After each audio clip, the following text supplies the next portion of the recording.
మీలో ఎంతమంది సడన్ గా డబ్బులు అవసరమై ఎవరైనా అడిగితే లేదు అని వినిపించుకున్నారు? అలాంటప్పుడు మనకి ఎంత బాధగా ఉంటుందో చెప్పలేము.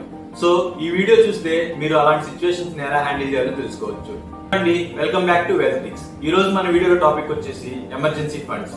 చాలా మంది ఎమర్జెన్సీ ఫండ్ అనగానే ఏదో హెల్త్ రిక్వైర్మెంట్స్ కి అనుకుంటారు, బట్ అది కాదు. మనం హెల్త్ రిక్వైర్మెంట్స్ కి హెల్త్ ఇన్సూరెన్స్ అనేది తీసుకోవాలి.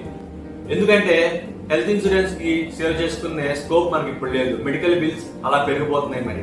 సో ఈ ఎమర్జెన్సీ ఫండ్ యొక్క మెయిన్ పర్పస్ మనకి జాబ్ సెక్యూరిటీ, లేదంటే మనకి తెలియకుండా రిలేటివ్స్ ఆర్ ఎవరికైనా అవసరం వచ్చినప్పుడు, లేదంటే మన పిల్లలకి ఏదైనా సమస్య వచ్చినప్పుడు, ఏదైనా కానీ మనకి అనుకోని సందర్భంలో ఏదో ఒక రూపంలో నుంచి ఏదో ఒక మనకి అవసరం వస్తూనే ఉంటుంది. అలాంటప్పుడు ఈ ఫండ్ మనకి చాలా ఉపయోగపడుతుంది. నెక్స్ట్, ఎమర్జెన్సీ ఫండ్ ఎంత మెయింటైన్ చేయాలి? ఎమర్జెన్సీ ఫండ్ ఎంత మెయింటైన్ చేయాలంటే మన శాలరీకి 3 times ని ఎమర్జెన్సీ ఫండ్ మెయింటైన్ చేయాలి. అదర్వైజ్ 6 times ఆఫ్ మన బేసిక్ నీడ్స్.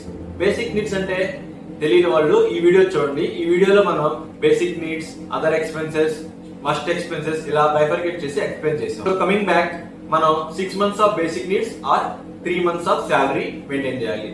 సో ఈ ఎమర్జెన్సీ ఫండ్ ని మనం over a period of time create చేసుకోవాలన్నమాట. సే ఫర్ ఎగ్జాంపుల్ మనకి 50,000 మంత్లీ శాలరీ అయితే మన ఎమర్జెన్సీ ఫండ్ 1,50,000 ఉండాలి.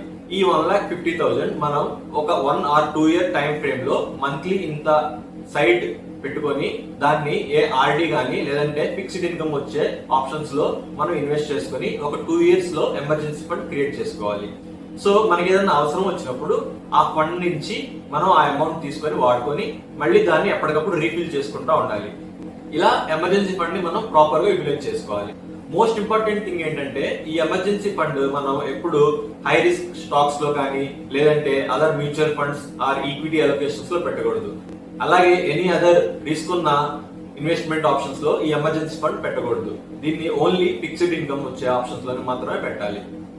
సో ఇది మెయిన్ ఏంటంటే మనకి అవసరమైన 24 hours లో మన బ్యాంక్ అకౌంట్ లో ఉండేలా చూసుకోవాలి. ఇంపార్టెంట్ విషయం ఏంటంటే మ్యూచువల్ ఫండ్స్ లో మనకి లిక్విడ్ ఫండ్స్ ఉంటాయి. అవి కూడా ఫిక్స్డ్ డిపాజిట్స్ లాగే రిటర్న్స్ ఇస్తాయి. వాటిలో కూడా ఇన్వెస్ట్ చేసుకోవచ్చు. సో నెక్స్ట్ వీడియోలో మనం ఎమర్జెన్సీ ఫండ్ క్రియేట్ అయిన తర్వాత రిమైనింగ్ స్టెప్స్ ఏంటో చూద్దాం.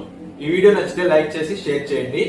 మీరు మీ ఎమర్జెన్సీ ఫండ్ మెయింటైన్ చేస్తున్నారో లేదో కామెంట్ సెక్షన్ లో చెప్పండి. Thank you.